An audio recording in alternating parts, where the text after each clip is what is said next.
Mystères et légendes. Présenté par Gabriel Massé.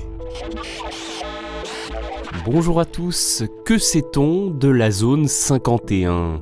Il est très difficile d'apporter à cette question une réponse claire, précise et factuelle.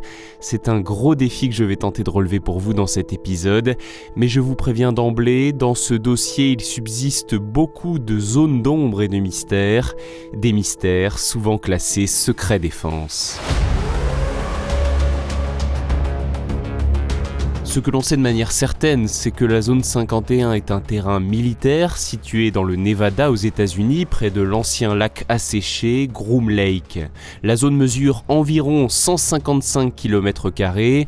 Pour avoir un ordre d'idée, c'est à peu près 1,5 fois la superficie de la ville de Paris. Cette zone 51 fait partie d'une grande base militaire américaine, la Nellis Air Force Range, qui fait elle à peu près la taille de l'Île-de-France, autour de 12 000 m². Et dans cette base, juste à côté de la zone 51, il y a la zone Yucca Flats, où les États-Unis ont effectué une partie de leurs essais nucléaires dans les années 50.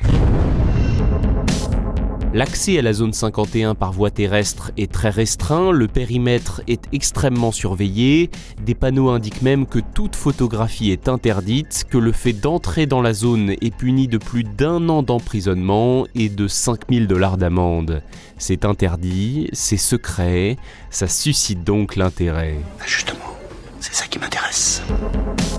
Je vais vous détailler d'abord ce que l'on sait avec certitude sur les activités de cette zone, puis j'évoquerai quelques-unes des théories plus ou moins fumeuses sur ce que l'on ne sait pas.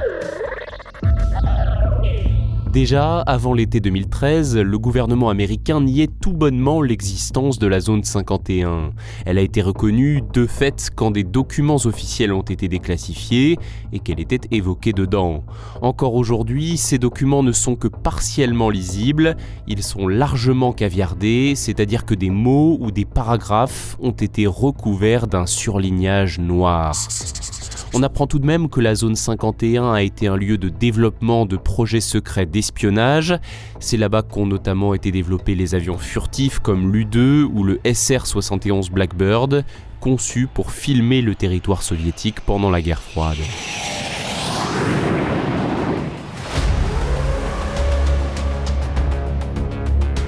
On sait aussi, à propos de la zone 51, qu'environ 1 millier de personnes peuvent y travailler et y vivre. Il y a un dortoir, un gymnase, une cafétéria et même un terrain de baseball, et bien sûr aussi des bâtiments administratifs et de très nombreux hangars à proximité de pistes de décollage et d'atterrissage. Les fonctionnaires et les militaires qui y travaillent logent sur place et ils entrent et quittent la base essentiellement en avion via une compagnie qui ne vend pas de billets mais dont les avions décolle avec le plein de passagers, la Janet Airlines. Cette compagnie est tout aussi secrète que les sites qu'elle dessert depuis 1951. On en sait peu de choses, si ce n'est qu'elle décolle d'un terminal sécurisé de Las Vegas et que Janet pourrait signifier Joint Air Network for Employee Transportation, réseau aérien commun pour le transport des employés, ou encore Just Another Non-Existent Terminal, juste un autre terminal qui n'existe pas. Bref, voilà ce que l'on sait de la zone 51, c'est-à-dire pas grand-chose. Et ces nombreux mystères ont favorisé le développement de théories sur ce qui s'y passe réellement. L'une des théories les plus célèbres, c'est que le gouvernement américain y retient des extraterrestres. C'est devenu un véritable mythe. Le village d'à côté, Rachel, en a fait un argument touristique.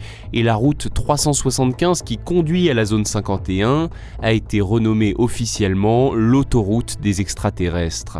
Chaque année, des milliers de personnes y viennent, prennent des photos et regardent le ciel en espérant apercevoir une soucoupe volante. Dans un reportage diffusé sur France 2 en 1998, un habitant de Rachel, présenté comme le seul à ne pas croire aux ovnis, explique sa vision des choses. Écoutez.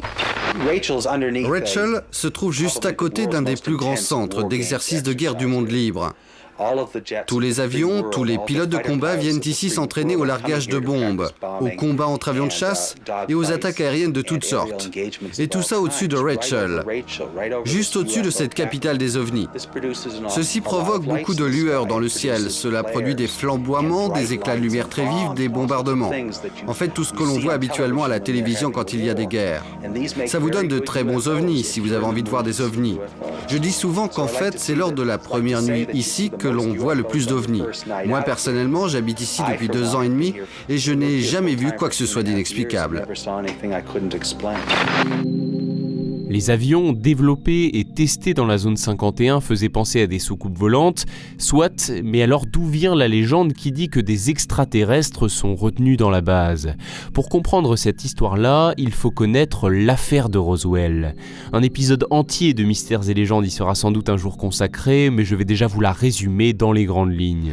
Au matin du mois de juillet 1947, un certain William McBrazel, le propriétaire d'un ranch situé dans une zone isolée du Nouveau-Mexique, non loin de la ville de Roswell, découvre dans son champ d'étranges débris. Après avoir prévenu le shérif, l'armée débarque et ramasse tout. Dans un communiqué, elle déclare avoir retrouvé des débris d'un disque volant. Disque volant ne veut pas forcément dire vaisseau extraterrestre, mais on peut l'interpréter ainsi et c'est ce qui va bien sûr nourrir des théories d'une soucoupe volante cachée par le gouvernement. Dès le lendemain, l'armée fait un nouveau communiqué rectificatif, une sorte de démenti. Elle déclare qu'il s'agissait en fait simplement des débris d'un ballon météo. On en reste là, plus personne ne parle de cette histoire avant qu'elle ne ressurgisse une trentaine d'années plus tard. En 1978, un ancien militaire raconte avoir participé au ramassage des débris à Roswell. Et selon lui, ils étaient sûrement d'origine extraterrestre. Pour des milliers de personnes, voire plus, c'était la preuve qu'ils attendaient. Oui, les extraterrestres existent et l'armée nous le cache. Personne ne peut le croire et pourtant c'est vrai, ils existent, ils sont là, tarlatata. Finalement, dans les années 2000, l'armée a expliqué qu'il s'agissait d'un des appareils du projet Mogul. Dans le cadre de ce programme militaire ultra secret, des sondes étaient envoyées dans l'espace pour surveiller les soviétiques. En 1947, l'armée ne pouvait donc pas reconnaître l'existence de ces sondes, et c'est ce qui explique ce cafouillage. Ah d'accord. L'affaire de Roswell va connaître un autre rebondissement majeur. En 1993, un Britannique, Ray Santilli, prétend posséder un film de 1947. Sur ces images de piètre qualité, on voit l'autopsie d'un extraterrestre prétendument retrouvé à Roswell. Si ce film va beaucoup faire parler, Santilli lui-même a reconnu en 2005 qu'il était complètement bidon. C'est du bidon, Thérèse! Cette affaire de Roswell va faire couler beaucoup d'encre et de nombreuses personnes vont faire le lien avec la zone 51. Et oui, s'il y a un endroit où cacher des corps d'aliens ou des débris de vaisseaux extraterrestres, c'est bien là. La télévision et le cinéma vont largement reprendre ces théories et les populariser, que ce soit notamment avec X-Files, Men in Black, Benjamin Gates, Les Simpsons, Stargate, Paul, Doctor Who ou encore bien sûr Independence Day. Vous pouvez me croire, il n'y a pas de zone 51 et il n'y a pas d'engin récupéré par le gouvernement. Excusez-moi, Monsieur le Président. Ceci n'est qu'une partie de la vérité. En septembre 2019, un événement Facebook a bien failli lever le voile sur certains mystères qui entourent encore ce lieu. Tout est parti d'une blague sur le réseau social, celle de tous se donner rendez-vous à Rachel pour donner l'assaut à la zone 51. Accrochez-vous, pas moins de 2 millions de personnes se sont inscrites à l'événement. Finalement, après une annulation forcée et de nombreux rebondissements, quelques centaines de personnes tout juste se sont rassemblées.